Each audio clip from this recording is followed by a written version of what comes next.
Hey, what's up my friends? Welcome to my YouTube channel. My name is Victor and I help people navigate through their spiritual awakening process. And today I'm going to speak about the limbo state of awakening and how to move out of it. First, I will describe this limbo state, as I choose to call it, because I feel it's appropriate. And it's something that I would bet you can all relate to.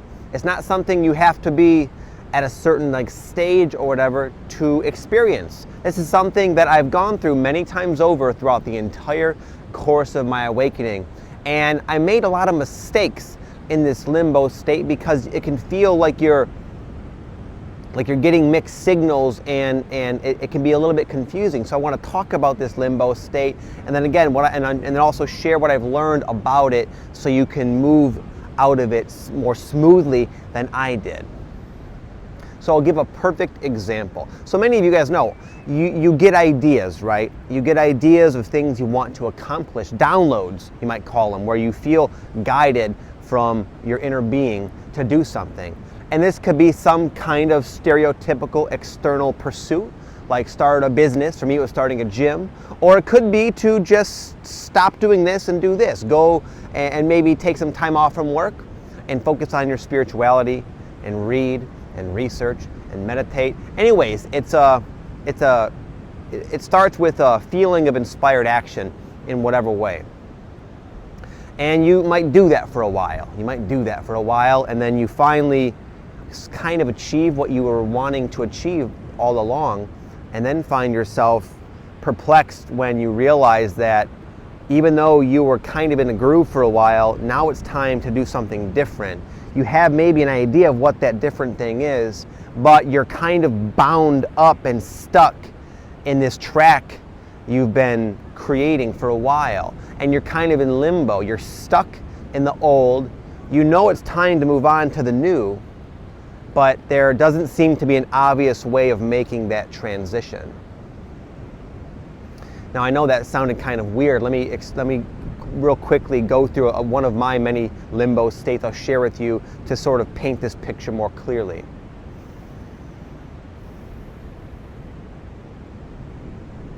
It's like for a while, there was a time when I felt extremely charged up and inspired to create a gym, a personal training studio. And it was just one of those ideas that lit me up. I had synchronicity and things kind of worked out for me, and I started to make it happen. I leased a space, I started creating the gym, I got the equipment, I designed it, I painted, I eventually started to acquire some clients, and I got to a point where I finally did what I had set out to do, even though it took me about 6 months to a year to get to a point where there was, from idea to gym, that was earning a profit, and I was happy training people. And that was extremely short-lived. At that point, I started to kind of see a lot of the things involved that were no longer, for whatever reason, appealing to me. I felt like burnt out training so many clients. I realized that a good percentage of them weren't really interested in transforming themselves. And what was once so appropriate and perfect and exciting to me, just out of the blue, like I just woke up and I realized I don't want to do this anymore. But it's like, what the heck? This was such a divinely inspired course of action, and now that I finally accomplished it to some degree, I want to move on in a big way. But there is no real way to just move on. I was kind of stuck doing it for a while. So the ability to move on seemed like it wasn't there because I was so preoccupied with what I had created. So that's where you're kind of in the limbo state where you have a lot of obligations that are keeping you what can appear like you're stuck, and yet another divinely inspired idea has popped into your brain that you can't shake, and now it's time to go ahead and pursue that, but you don't know how you're going to go about doing that because you're stuck with this thing you once created. The limbo state. I'm going to go over some different points of this limbo state, and this is where I'm going to share with you how to make that transition smoothly. Because you can do it in a sloppy way, which I've done many times, because you'll get sudden, intense signs like, I want to quit my job. I don't want to be doing this anymore. And in the past, I would just stop. I would just abruptly cut it off misreading the energetic signs and synchronicity. Instead of balancing them with a sensible approach of a smoother, maybe a more prolonged transition, I would just stop what I was doing and then start going this way. But that can be a little bit messy in itself. That creates real life problems for you, and I would not recommend most people do that. So here I'll get into, again, now I would imagine if you're still watching, then you can at least relate to what I'm talking about. Maybe you find yourself going through this. Now I'll give you some tips and pointers for what to do in this precarious situation. Number one thing I've learned is that, at least in my experience, I get a lot of foresight. I get ideas of where I want to go. Oftentimes it's very different than where I am presently. And I get those ideas usually well before it's realistic for me to be there. But what that can create is the mental, like the unshakable goal you have. You can't help but want things. When you know you really want to go that way, your heart is telling you you can't just be grateful for where you are because you want to be over there, and you can't deny that. That can create a lot of misery in the present moment. And that's what I would really struggle with. I would always feel like I had to be there. But what I realized, once you get there, then there's over here you want to go. And that's kind of life, essentially. But with your new senses that you get as you go through this awakening, you just get a lot more foresight into where you want to go. So you're always going to have an idea of where you want to go. Again, oftentimes there's a big time lag before you actually get there. So in light of that, rather than be miserable pretty much all the time, like I used to be, always thinking I needed to be somewhere else other than where I was at, you can acknowledge that goal. You can pursue that goal, even with a lot of energy. However, I would recommend balancing that and tapering that with remaining happy and grateful for what is in your life now. Even though it might not be exactly what you would want to do or exactly where you want to live or whatever, it doesn't mean there are not many blessings inherent with it right now. And I'm realizing that it's just wise to stop and smell the roses and count your blessings a lot, because our minds can tend to really project itself into the future, but that creates an unpleasant present unnecessarily. When you really are mindful and attempt to be grateful, you'll see your present reality in a much different lens and actually experience those blessings. But if you're too far off in the future, you won't. You will cut yourself off from the potential of the fun and excitement that's already here right now. Number two, with that said, don't get stuck in limbo. A lot of times you'll get a seed, a download, an idea, what you want to do. And then we wait. We wait in limbo, we're miserable in limbo, we're waiting. What's the next step? I have a pretty good idea, a fairly clear picture of where I want to go, but I don't know how.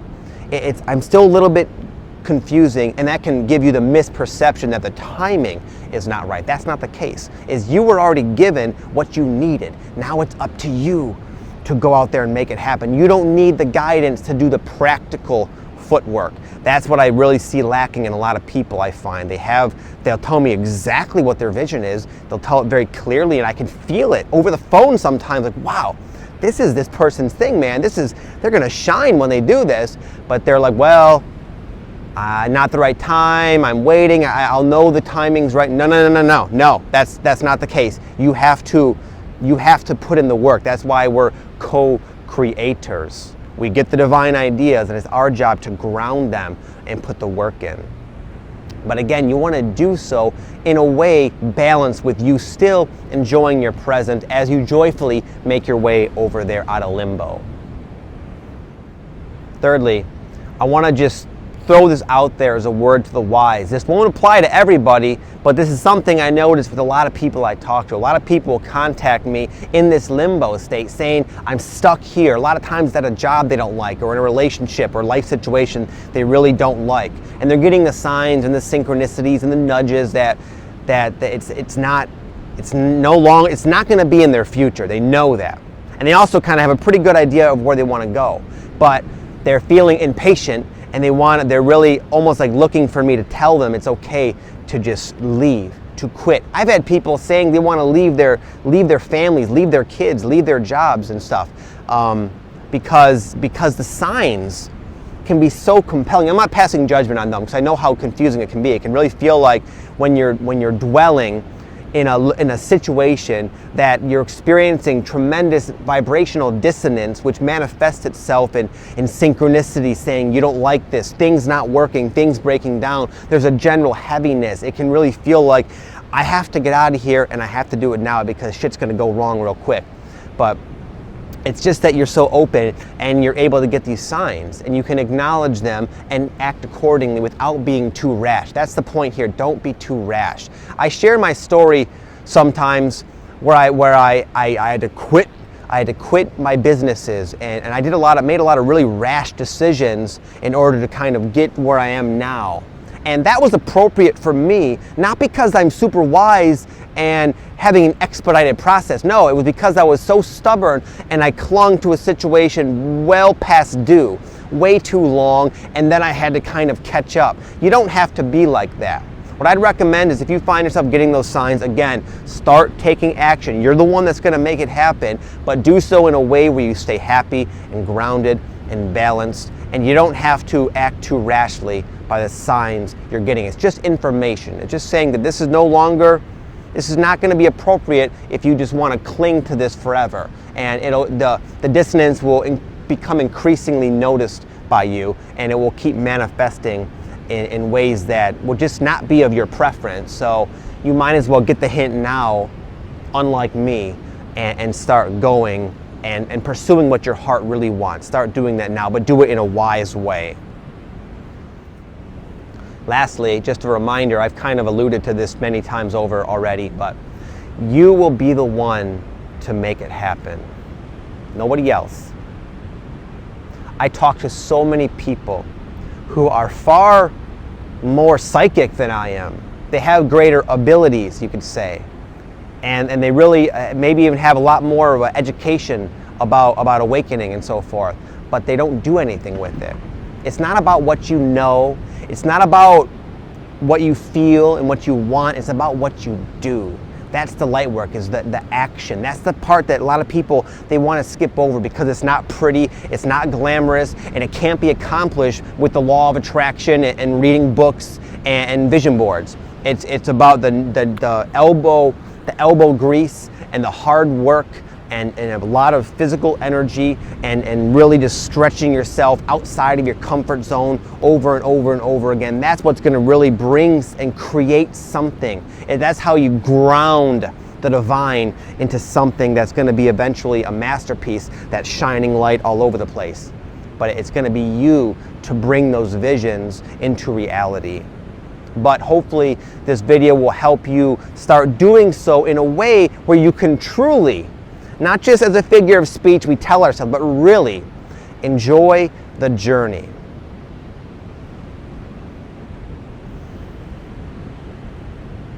So that's my take on the whole limbo stage, my friends. Hopefully it can help you. That's just what I've learned. That's how I now relate with it. I'm in it kind of right now myself, and this is also a reminder to myself to, again, I found that the best way to go through these unique challenges of awakening is oftentimes in a very, very paradoxical, with a very paradoxical and balanced mindset, really relying on your ability to discern what to do in that given moment. But I believe that we can be happy and remain fairly content as we make these transitions. In the past, I thought that was impossible. I thought that I had to get out of here. I'm in this situation and it sucks and I hate it and I gotta get out of here and then I'll be happy. But I've learned that there's always change and transformation and evolution, and now I've learned that you can be relatively happy and content as you make these different life changes. So anyways, I'm gonna bounce, you guys. The sun's starting to be a little bright for me. Hopefully you've been enjoying this awesome beach atmosphere. I'm here in Southern California and we've had a lot of fog for pretty much the whole summer, which is fine. It clears up later in the day, but as far as my morning videos are concerned, now the lighting's better and it's just really beautiful. It feels very beautiful to be out here, and I've kind of come into a nice new rhythm with my the timing of my videos. whether that is you care about that or not. Anyways, I'm happy to be here. I hope you are too. I wish you nothing but the best. Have an amazing day. Namaste.